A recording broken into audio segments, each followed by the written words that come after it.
There Follows the Dark. Chapter 2. What surprised Lux the most about walking the deep and rooted paths of the elder wood behind Jinx was how it wasn't nearly as dark as she had been expecting. It wasn't bright by any means, but there was certainly light enough to see by, despite the thick canopy overhead that choked the moon and stars with foliage. Bioluminescent ferns cast unsteady light like cold embers.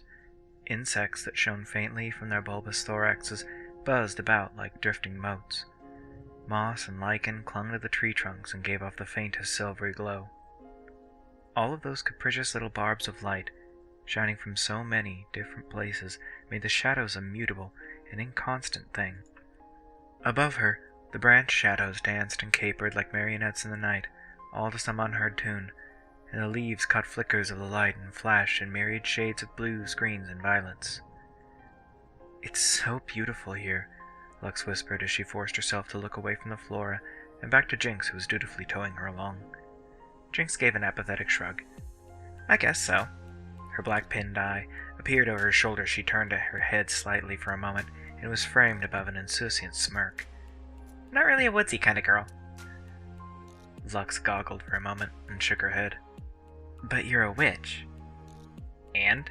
Jinx asked, darting a look back with a raised eyebrow. "You live in the woods." Jinx stopped in the middle of the overgrown path she had been leading Lux down and reclaimed her hand. A cold shot of fear darted through Lux at the sudden lack of contact. Without Jinx anchoring her, the Elderwood suddenly felt much darker. "And?" Jinx repeated more coldly before turning to face Lux fully. Her grin was still plastered in face, stretched ear to ear in a grim-sickle moon beneath those strange unearthly eyes of hers. "Witchfinders burned down my house, strung up my parents in the backyard while I watched, and then tried to burn me alive," she said without a hint of embarrassment. "Where else would I live?" Horror crept over Lux's face. "Now come on!" Jinx reached out and grabbed Lux's hand, turned, and began walking down the path again. "I'm still missing my stupid wands." Lux stumbled dumbly along behind her, the wonder she'd been feeling a moment ago replaced with an unpleasant lurch in her stomach that couldn't seem to decide between guilt and panic. "Well, look here first." Jinx pulled Lux through a thick wall of brush, and suddenly the forest thinned out drastically. Stretching out in front of them was a vast marsh. The wetlands bubbled in places, and great trees like skeletal hands and fingers reached up out of the muck towards the uncaring sky. "This," Jinx waved a hand over the marshland, "is the Marsh of Regrets." "Why is it called that?" Lux asked as she stared out over the dismal wetland. Jinx shrugged. "Probably for spooky reasons, I guess. I don't really pay attention to that stuff." Jinx shot her a grin that carried none of the cold shadows her earlier smile had been weighed down with. "It's mostly where Ari goes to get sloppy wine drunk whenever she and Eve get into a fight." Lux snorted, then started laughing again. Before meeting Jinx, she'd had this mystique in her mind about the Coven Witches. It was only reinforced by meeting Morgana. Jinx was doing a lot to dispel that, though. She had this nonchalance about her that disarmed the high and mighty and brought them down to the muck and the dirt. That was probably why the other two, Ari and Evelyn, seemed annoyed. It was fine with Lux, though. More than fine, actually. It was nice to know that they weren't so inhuman as she'd feared. "So how did you lose your wands?" Lux asked. "Who knows?" Jinx shrugged again. "But I think I found one of them now." Jinx skipped down an incline to the edge of a small, damp islet and leaned forward dramatically, practically dangling her body over the water as she pointed out into the distance. "See? There!" Jinx reached out and grabbed Lux's hand, pulling the young witch to her side. Lux strained to see what Jinx was pointing at. There was a faint luminance in the distance, but it was too dark, and the mists were sitting low and heavy on the marsh, obscuring what little view she did have. How Jinx had spotted the faint glow amidst the other myriad sources of light, Lux had no idea. "I guess I won't bother asking if you're sure," Lux said, crossing her arms with a small, thoughtful hum. "But how are we supposed to get to it?" That's easy," Jinx said, then cupped her hands around her mouth and bellowed. "Hey, Z! A little help?" Lux flinched as Jinx's voice echoed strangely through the mist and the trees, and she instinctively reached for Jinx's hand as soon as it was within range, grabbing it firmly and holding on, and as the echoes died out. "What?" Lux shot a questioning look at Jinx, who just grinned wordlessly back at her. Well, she was the guide. She had to know what she was doing, at least to some extent, right? Then again, with that smile... Don't worry, Blondie. Jinx squeezed Lux's hand and smiled, then turned back to the swamp. But when she relaxed her fingers, it was only to thread them with Lux's. Everything's gonna be just fine. See? A warm flush crept over Lux's cheeks as Jinx's fingers twined with her own, and she had to force herself to look up from their joined hands to follow the line of her arm as she gestured out over the marsh. The breath caught in Lux's chest. Lights. Thousands upon thousands of tiny motes of light were drifting up from the marsh as the water stirred across the full expanse of the wetlands. The smell of decay, life, and extent of living, paired with the ammonia scent of the marshland itself, wafted up along with the lights, and Lux took a step forward as a smile formed over her face. All her life, marshes and bogs and swamps were always cast as places of death, a place where ugly things happened, because in the light-spun cities of mankind, the last thing anyone wanted to think about was a place where life sank beneath the peat and muck to rot forever. Here and now, though, with Jinx at her side, Lux had a sense that there was something beautiful about it all. Something that maybe the old ones knew, and that mankind had forgotten. The thousand lights cast the world around them in stark relief, made ephemeral by the heavy mist. Jinx, it's so... She turned, and the words caught on her tongue. Jinx was looking at her.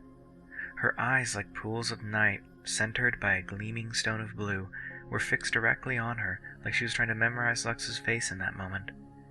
Jinx was staring, and more than that. Jinx? Lux reached a hand up slowly to the other witch's face, where tears of black pitch were tracking slowly down her cheeks. Jinx, are you okay? She swept a finger under Jinx's eye, and somewhere in the back of her mind she was a little surprised that Jinx let her do that. The rest of her, for whatever reason, wasn't surprised at all, and Lux didn't have a good reason for why she thought that. She couldn't put a finger on why it felt natural. Her thumb came away stained black, and Jinx finally blinked. Just once. Ready to go? She asked, nodding past the lights towards the faint blue glow in the distance. Lux frowned, then looked down at the water below them. How? Jinx just laughed. Come on, Blondie. Don't you trust me? She spun Lux around like a dancer on the precarious edge of the marsh islet, and Lux, far from being afraid, found herself laughing as she clung to Jinx's arms. When they stopped, Jinx was holding her at arm's length and dangling herself recklessly over the waters with one leg kicked out and the other just barely planted in the sod. The long, thorny tails of her hair were practically scraping the surface of the water. The only thing keeping her from toppling straight back into the marsh was Lux, whose heart had suddenly leapt into her throat as she tightened her grip and tried to pull Jinx back. Jinx, stop! Lux cried as panic replaced humor. I'm fine, Jinx crowed, laughing lightly as she leaned herself back again. As if you'd ever let me fall. Lux started, then trailed off. Follow me, Blondie, Jinx said, far too calmly. Right off the edge. What do you say? Lux flicked her eyes over the water. It was like tar, deep and dark and endless. Even if the water itself wasn't deep, there was no telling if there was a pit of mud down there. She'd heard stories of people who stepped off a marsh path only to be swallowed whole, sucked down by the liquid earth, never to be seen again. Do you trust me? Lux swallowed thickly, then took a breath, and smiled. She went over the edge with Jinx. Their feet splashed onto barely half an inch of water before striking something solid, if a bit more pliable than solid earth. Wow, you really did it, Jinx laughed. You are crazy. Jinx, that's mean, Lux said, but she was smiling anyway. Then she looked down and knocked at whatever they were standing on with her boots, which were, unfortunately, beginning to leak. What's this? What are we standing on? Vines, Jinx answered, as she turned, grabbing Lux's hand and threading their fingers again as she began tugging her along. They go all the way over there, see? Jinx pointed at the slowly resolving blue light. Where did they come from? Lux asked. That would be me. Ah! Lux nearly jumped off the vine path at the sudden voice, but Jinx pulled her back before she toppled into the water. Rising up from the marshy depths was another beauty, although this one was nothing like the others. Morgana was utterly unearthly, and Ari, Evelyn, and Jinx all had something of the wild in them, although Jinx was a bit more mongrel than the others. This witch was the Wild. Pale feathers threaded with slender vines spun around her, and despite rising up from the murky marsh water, the filth didn't cling to her. Her pale hair fell perfectly around her fair skin like down. What surprised her more was that this witch was the only other one she'd met whose eyes looked like Jinx's. Black-pinned, only with irises of gold instead of blue. The others, even Morgana, had normal eyes. "Hey, Izzy!" Jinx smirked, and to Lux's surprise, the woman she called Z smiled back. "Good evening, Rook," she replied huskily as a cradle of vines followed her up from the water to fold around her like a shalong. "Who's the little one?"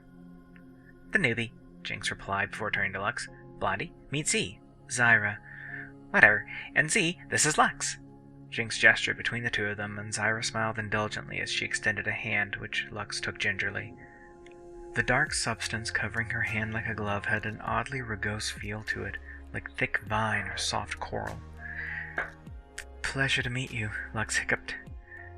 "Likewise, little sister," Zyra said with a faint grin. "Did Mommy Morgana get this one," she nodded to Jinx, "to give you the walkabout?" Hey, I volunteered," Jinx griped. Zyra raised a single eyebrow. "Did you now?" she asked quietly. "How curious."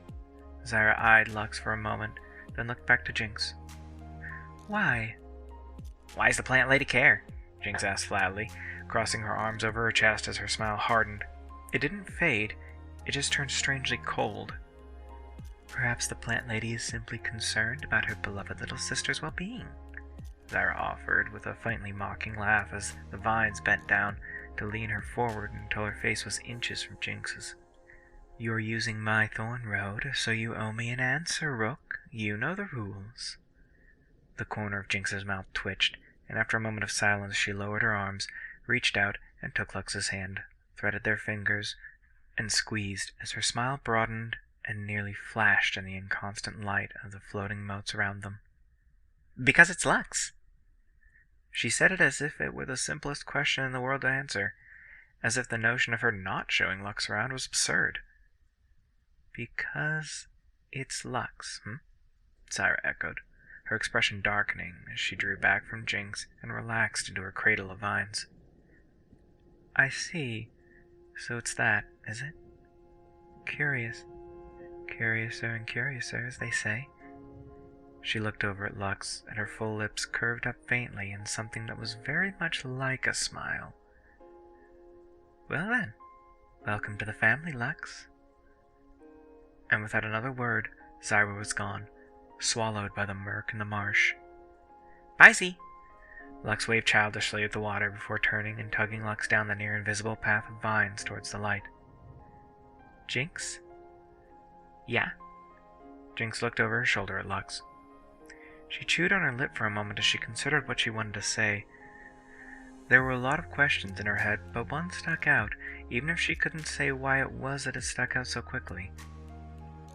"Why did Zyra call you Rook? Is that your mark?" Lux asked. Jinx's smile faltered strangely at that. It was the first time she saw it look that brittle, even if it only lasted for a moment. She looked away from Lux then, and fixed her eyes down the path.